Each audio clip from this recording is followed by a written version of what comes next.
நம்ம அந்தஸ்துக்கு ஏத்த மாதிரி நானே ஒரு பொண்ணை பாக்குறேன். ஜீவா அவளை தான் கல்யாணம் பண்ணிக்கணும்.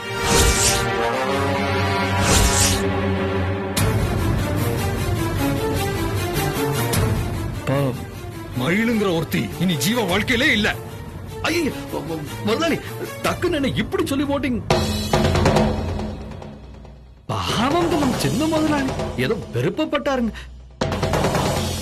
நான் வேணும்னா மறுபடியும் போய் கோமதியில பேசி பார்க்கட்டுங்களா? இல்ல எனக்கு என்ன, நான் கேவலப்பட்டா கூட பரவாயில்லைங்க முதலாளி. உங்க உற்பத்தின நன்றிக்காக நான் போய் அந்த கோமதி கால விழுந்தாவது இந்த கல்யாணத்துக்கு சம்மதிக்க வைக்கிறேன் முதலாளி. வேண்டாம் நாட்டாயா, எனக்காக நீ ஏன் கவலைப்படணும்? அந்த மயில் என்ன அவ்வளவு பெரிய மகாராணியா? இனிமே மயிலுங்கிற பேரை யாருமே முன்னாடி சொல்லக்கூடாது.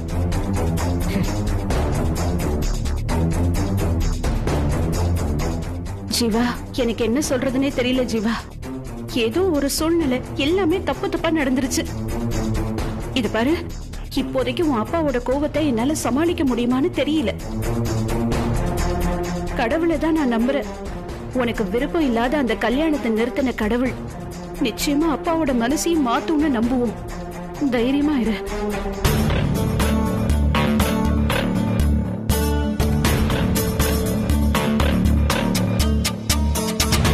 சாரிடா ஜீவா, பாத்துட்டேன்.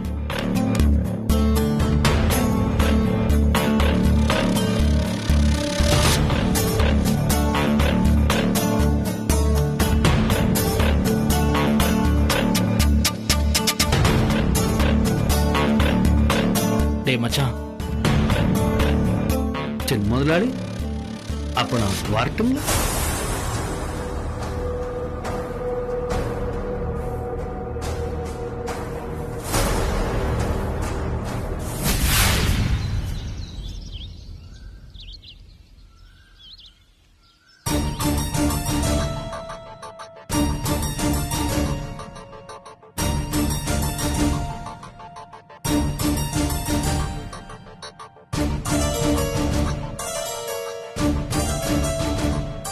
என்ன விஷயம் சார்? ஏதோ அவசரமா வர சொன்னீங்க. அகாடமில இருந்து ஏதாவது போன் வந்ததாமா? இல்ல சார். ஏன் கேக்குறீங்க? சொல்றதுக்கு சங்கடமா தான் இருக்குமா, ஆனா சொல்லிதான் ஆகணும். ராஜசேகர் உன்னுடைய ஸ்பான்சர்ஷிப்பை கேன்சல் பண்ணிட்டாருமா. அகாடமில இருந்து இப்பதான் எனக்கு இன்ஃபார்ம் பண்ணாங்க.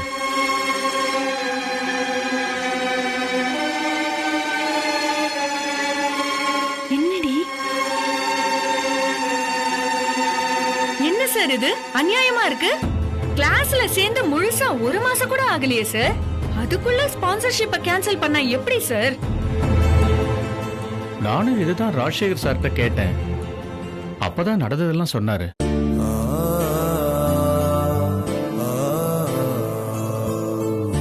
அவரை முடிஞ்ச வரைக்கும் கன்வின்ஸ் பண்ண பார்த்தேன். ஆனா கல்யாணம் வேணும் வேணான்னு முடிவு எடுக்கிறது இவங்க விருப்பம் சார். அவங்க உதவி பண்றதுனால அவங்க பிள்ளைய கட்டிக்கணும்னு என்ன கட்டாயம் இருக்கு சார்? இவ வேணான்னு முடிவு எடுத்துட்டா ஸ்பான்சரை உடனே கேன்சல் பண்ணிடுவாரா? இவ்ளோ பெரிய மனுஷனா இருந்துகிட்டு ஏன் சார் இப்படி சின்னத்தனமா யோசிக்கிறாரு? அவர் மேல கோவப்படுறதுல எந்த அர்த்தமும் இல்ல தேனு.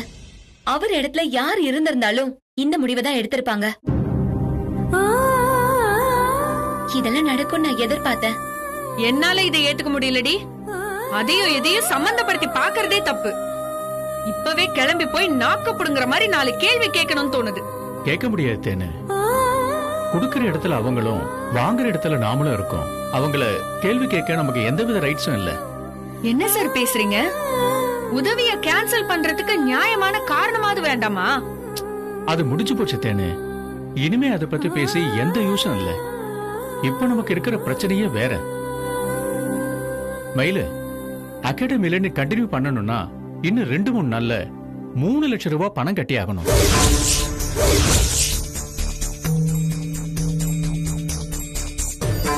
பணம் புரட்ட ஏதாவது சான்சஸ் இருக்கா? இருந்திருந்தா நான் எதுக்காக ஸ்பான்சர்ஷிப்காக எக்ஸாம் எழுதுறேன்?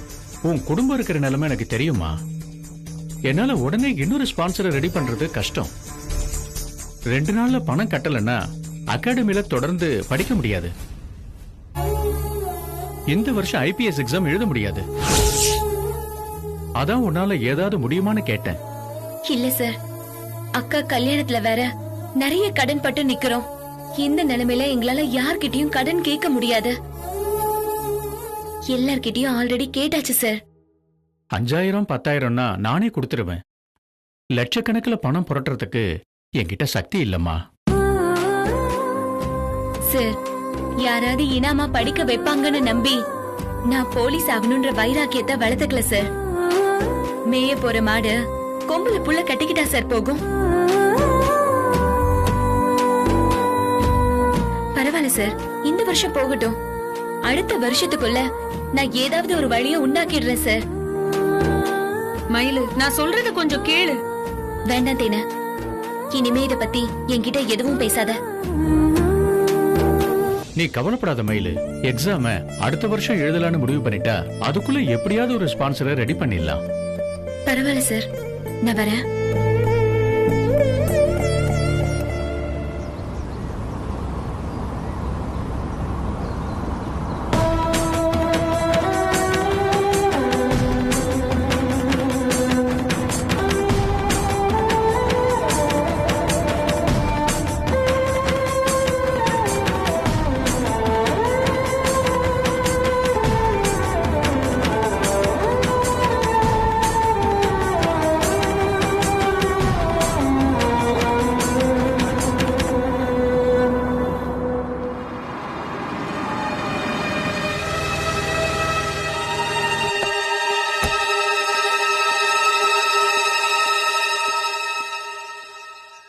நான் உங்ககிட்ட பேசணும்.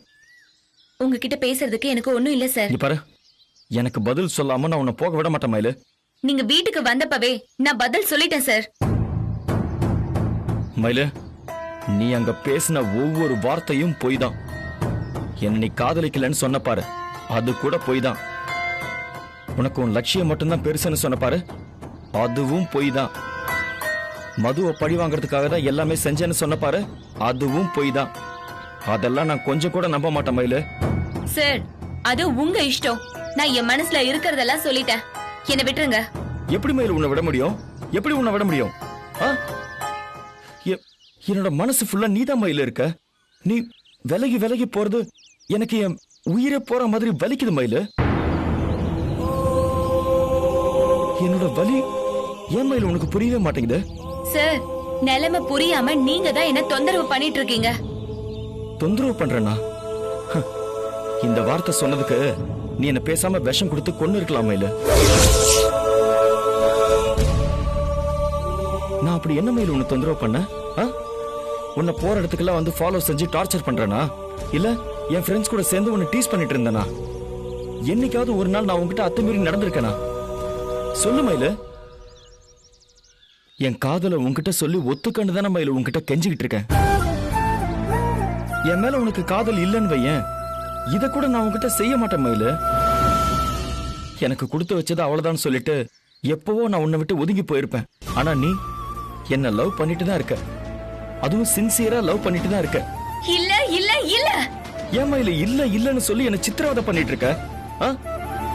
இந்த மாதிரி நீ என்ன கொஞ்சம் கொஞ்சமா சாகடிக்கிறதுக்கு பதிலா ஒரே அடியா நீ என்ன கொன்னுடலாம் மயிலு.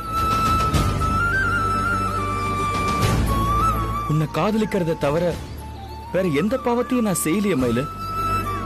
அப்புறம் எதுக்கு மயிலு என்ன அழ வச்சு வேடிக்கை பாக்குற? சொல்லு.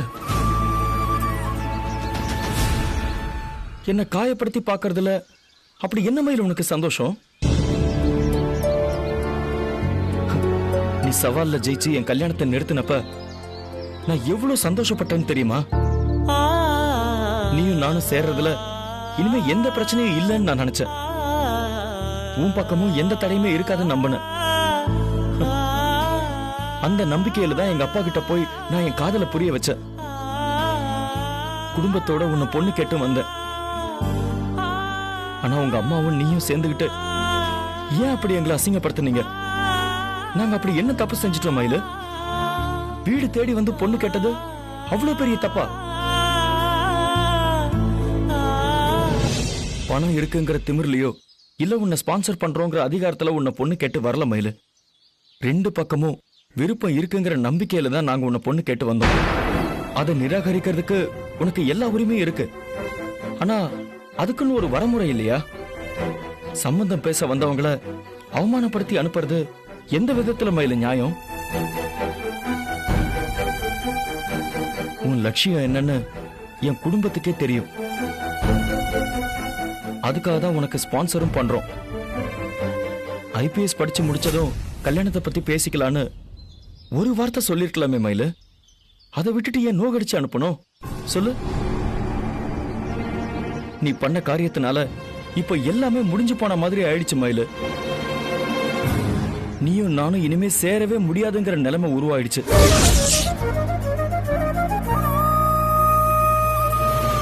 இதை எப்படி நான் மாத்த போறேன், அப்பாவை எப்படி சமாதானப்படுத்த போறேன்னு எனக்கு ஒண்ணுமே புரியல மயிலு. எனக்கு அப்படியே பைத்தியம் பிடிக்கிற மாதிரி இருக்கு மயிலு. இதை இவ்வளவு சிக்கலாக்குனது நீயும் உன்னோட குடும்பமும் தான். சொல்லு மயிலு, இப்ப நான் என்ன பண்றது நீயே சொல்லு. மயிலு, நான் கேட்டுட்டே இருக்கேன், ஏதாவது பதில் சொல்லு மயிலு. மயிலு சொல்லு மயிலு. மயிலு மயிலு மயிலு நில்லு மயிலு. மயிலு எனக்கு ஒரு பதில் சொல்லிட்டு போ. இப்ப கூட நீ என்ன அவமானப்படுத்திட்டு தான் போறல்ல? சார் ப்ளீஸ் சார், வேணாம். இதுக்கு மேல நீங்க ஏதாவது பேசினா அவ உடைஞ்சிருவா சார். அவ நிலைமைய கொஞ்சம் புரிஞ்சுக்கோங்க சார். என்ன பேசுறதுன்னு அன்னைக்கு சார் எனக்கு எல்லாம் தெரியும் சார். உங்க கோவம் நியாயம்தான். ஆனா மயிலுக்கு வேற வழி இல்ல சார். தேனு, அவன் ஃப்ரெண்டுங்கிறதுனால அவளுக்கு சப்போர்ட் பண்ணி பேசுறியா? இல்ல சார், அவ சங்கடத்தை புரிய வைக்க முயற்சி பண்ற. ஒவ்வொரு சமயத்திலயும் அவ நினைச்சத சொல்ல முடியாம சூழ்நிலை கைதியா மாட்டிக்கிட்டு இருக்கா சார். முதல்ல காதலா அவளோட அக்கா வாழ்க்கையான்னு தடுமாறினா, பிறகு காதலா இல்ல லட்சியமாங்கிற பிரச்சனை வந்துச்சு. இப்போ காதலா குடும்பத்தோட மான மரியாதையாங்கிற கேள்வி வந்திருக்கு சார். அவ பேசினதுக்கு, அத்தை நடந்துகிட்டதுக்கு, இது எல்லாத்துக்குமே இதான் சார் காரணம். எனக்கு புரியல தேனு.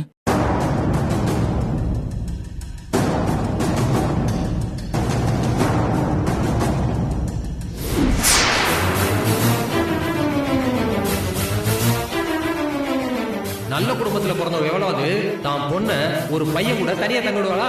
பணக்கார பையனை தேடிக்கேன்னு சொல்றதோ, பணத்துக்காக தப்பான தொழில் பண்றதும் ஒண்ணுதானே. இந்த பொழப்பு பிழைக்கிறதுக்கு நோண்டிட்டு சாகலாம்.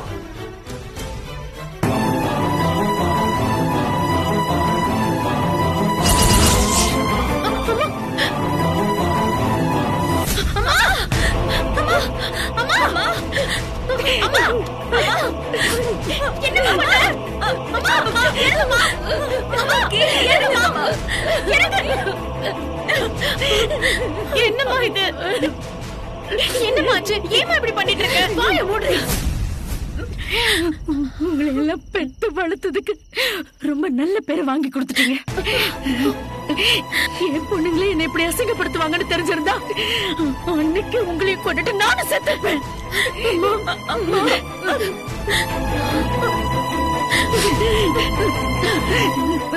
புடிங்க, நீங்க ரெண்டு பேருமே சேர்ந்து இதை என் கழுத்துல மாட்டுங்க. விடுமா, உங்க கையாலேயே நான் தூக்கல தொங்குறேன். எதுவும் பேசாதம்மா. இத உங்க கையால மாட்டீங்களா இல்ல நானே மாட்டிக்குமா? விடுமா. உனக்கு என்னதாம்மா பிரச்சனை? ஏன் இப்படி பண்ணிக்கிட்டு இருக்க? இவ்வளவு நாளா தங்கமா பிள்ளைங்களை வளர்த்திருக்கோன்னு பெருமையா தெரிஞ்சண்டி. உங்க எல்லாரையும் தப்பா வளர்த்துட்டேன்னு இப்பதான் புரியுது. பொண்ணுங்களை ஒழுக்கமா வளர்க்க தப்பில்லாதனா எதுக்கு உயிரோட இருக்கணும்? காலையில நல்லதானே போனேன், திடீர்னு உனக்கு என்ன ஆச்சு? எதுக்காக இப்படி பண்ணிக்கிட்டு இருக்க? என்ன நடக்கணும்? என்ன நடக்கணும்? தன்னை வருஷத்துல யார் முன்னாடியும் நான் தலை குனிஞ்சு நின்னதில்ல. யாரும் என்ன பார்த்து ஒரு வார்த்தை பேசினதில்ல. ஆனா இன்னைக்கு நடுத்தருல நிக்க வச்சு என்னெல்லாம் பேசினாங்க தெரியுமா? அவங்க பேசின ஒவ்வொரு வார்த்தையும் எனக்கு உடம்புல புழுவா நிலையுது. சாக்கடையில விழுந்து எந்திரிச்ச மாதிரி அருவருப்பா இருக்கு. எனக்கு ஒண்ணுமே புரியலமா. உன்னை யாருமா தப்பா நல்லது? ஏன் அப்படி பேசினாங்க? எல்லாத்துக்குமே காரணம் நீ தாண்டி. 20 வருஷம் போராட்டம், வைராகியம் எல்லாத்தையும் ஒரே நிமிஷத்துல இல்லாம பண்ணிட்டீங்கல்ல. ஒரு அம்மாக்கு பெரிய சந்தோஷம் என்ன தெரியுமா? பொண்ணுங்களை பத்தி எல்லாரும் பெருமையா பேசுறதுதான். அம்மா, இவ்வளவு நாளா அந்த சந்தோஷத்தை அனுபவிச்சுட்டு இருந்தேன். ஆனா இன்னைக்கு அதுக்கெல்லாம் எந்த அர்த்தமும் இல்லாம போயிடுச்சு.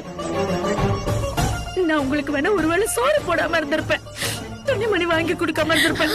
ஆனா அப்பா இல்லாத பிள்ளைங்களை தப்பா வளர்த்துட்டேன்னு யாரையாவது ஒரு வார்த்தை பேச விட்டுருப்பனா?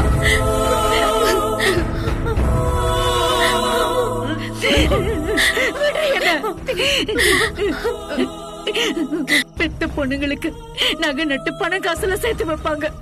ஆனா நான் உங்களை மான மரியாதையோட வாழ வைக்கணும்னு நான் நினைச்சேன். ஒரு வயலெல்லாம் நீங்க விழுந்துடக்கூடாதுன்னு துடிச்சேன். நீங்க கௌரவமா வாழணும்னு நான் அவ்வளவு கஷ்டப்பட்டேன். ஆனா அந்த கஷ்டத்துக்கெல்லாம் பலனே இல்லாம பண்ணிட்டீங்களே. உங்க எல்லாம் தூக்கிக்கிட்டு நான் இந்த ஊருக்கு வரும்போது எனக்கும் சின்ன வயசுதான். எத்தனை பேர் என் பின்னாடி சுத்தி சுத்தி வந்தாங்க தெரியுமா?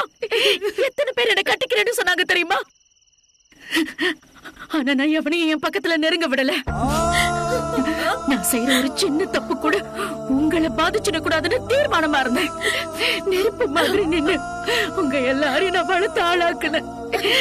அதுக்கு நீங்க எனக்கு கொடுக்கிற பரிசா இது. இதுக்கு பதிலா என் தலையில கல்ல போட்டு கொல்லிருக்கலாம் 2 பேரும். அழாதம்மா, அழாதம்மா. இப்ப கூட எனக்கு புரியல. நீ அசிங்கப்படுற அளவுக்கு நான் என்னமா செஞ்சேன்? என்ன செஞ்சேன்னு என்ன கேட்காத. நீ நல்லா யோசிச்சு பாரு. உனக்கு நினைவு தெரிஞ்ச நாள்ல இருந்து நான் உனக்கு என்னடி சொல்லி வளர்த்தேன்? உன்னை ஒரு பெரிய போலீஸ் அதிகாரி ஆக்கி பாக்கணுங்கிறது தனக்கு ஆசை, கனவு எல்லாமே. நீயும் அந்த லட்சியத்தோட தனடி ஓடிட்டு இருந்த. திடீர்னு உபத்துக்கு என்ன ஆச்சு? காதலுங்கிற பழங்கடத்துல நீ விழுந்துட்டல்ல. ஒரு தடவை மனசுல காதல் வந்துட்டா லட்சியத்தை எல்லாம் தூக்கி போட்டுவியா? உன் கனவை நீயே அழிச்சிட்டல. அம்மா, அந்த மாதிரி எல்லாம் எதுவும் இல்லம்மா. நான் யாரையும் காதலிக்கலம்மா. மேல மேல போய் சொன்ன உடச்ச கொண்டுடுவேன். அவர் மேல காதல் இல்லையாமா? காதல் இல்லாமலே போய் கடைசி நேரத்துல கல்யாணத்தை நிறுத்தின. நீதான் தம்பியை காப்பாத்துன்ற உண்மையை முன்னாடியே சொல்ல வேண்டியதானே? எதுக்கு நீ தாலி கட்ட போற நேரத்துல உண்மையை உடைச்ச? ஜீவா தம்பி மேல ஆசைப்பட்டதுன்னு நீ அப்படி ஒரு காரியத்தை பண்ண? இல்லம்மா, மது அந்த குடும்பத்துக்கு ஏத்தவ இல்லம்மா. மது அந்த குடும்பத்துக்கு ஏத்தவளா இல்லையான்னு முடிவு பண்றதுக்கு நீ யாருடி? இது உங்க குடும்ப பிரச்சனை. நீ எதுக்கு அதுல தலையிடுற? அம்மா, நமக்கு தெரிஞ்ச குடும்பங்கிறதுனால இல்ல, ஜீவா தம்பி மேல இருக்கிற காதல் தான் இதுக்கெல்லாம் காரணம். நீ இல்லன்னு சொன்னாலும் ஊர் அப்படிதாண்டி நினைக்குது. பணக்கார புள்ளைய வளைச்சு போட பாக்குறேன்னு உன்னை அசிங்கமா பேசுது.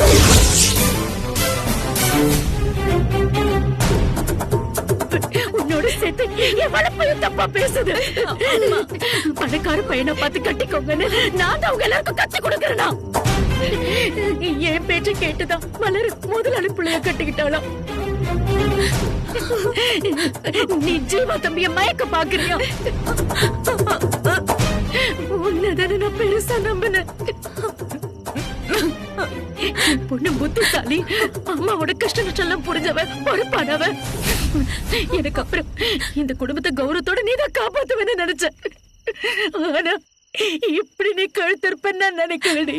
இல்லம்மா, உன் நம்பிக்கைக்கு எதிர நான் எதுவுமே செய்ய மாட்டேன்மா. எனக்கு மேல நம்பிக்கை போயிடுச்சு. மயில மனசால பாய ஆரம்பிச்சிருச்சு. எப்ப உனக்குள்ள காதல் வந்துருச்சோ அப்பவே எல்லாம் முடிஞ்சு போச்சு. உன்னை ஒரு போலீஸ் அதிகாரியாக்கி அந்த மனுஷன் முன்னால நிறுத்தணும்.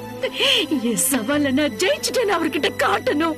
உனக்கு அவர் சல்யூட் அடிக்கிறத நான் பாக்குறேன் தானே. இந்த உசுரை நான் கையில பிடிச்சிட்டு இருந்தேன். இதுக்கு மேல அது நடக்காதுன்னு தெரிஞ்சு போச்சு. உனக்கு உன் காதல் தான் முக்கியம் நீ சொல்லாம சொல்லிட்ட.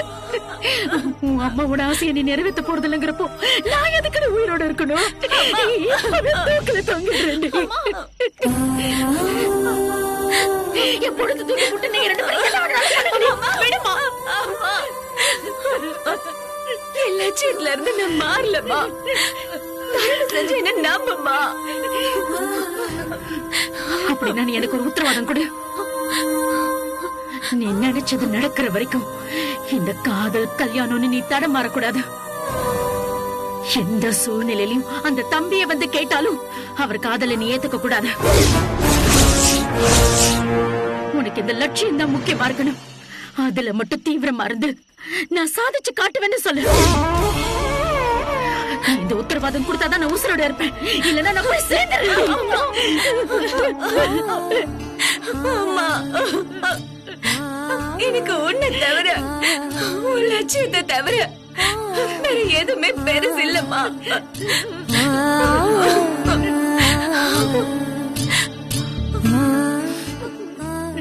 காதல் கல்யாணம்னு என் கவனம் எதுலயும் செதறாதுமா.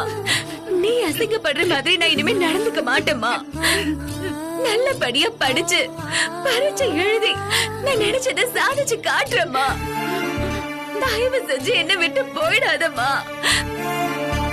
என் வார்த்தைய நம்புமா. என் வார்த்தைய நம்புமா. அம்மா ப்ளீஸ்மா, நான் உன் பொண்ணுமா. அந்த மாதிரி எல்லாம் பண்ண மாட்டேன்.